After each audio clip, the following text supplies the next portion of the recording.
这几年老厝修复再造工程愈来愈受到重视。新竹市除了有本地老厝再生租金补贴和征收补助以外，今年佫再特别增加再生推广类补助，相关会当补助老厝呢，即教育推广活动总经费的50%。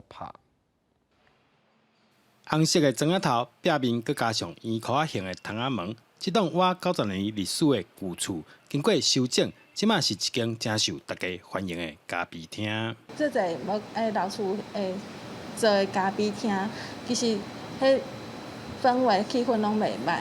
头家讲会选旧厝来开店，主要就是介意旧厝的感觉。不过在整理的过程中，确实真无简单。爱找一个专业的人来帮咱评估一下。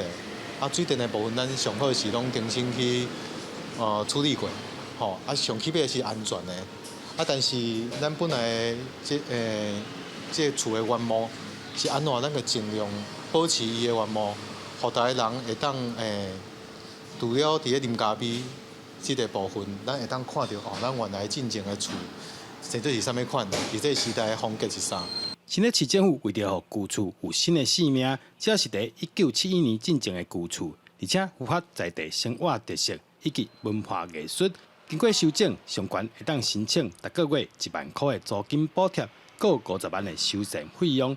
而且今年是另外增加旧厝推广的补助。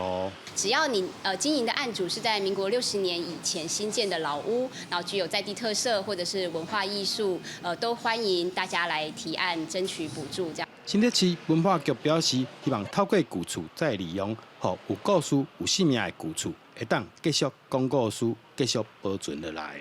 记者刘君豪，新竹报道。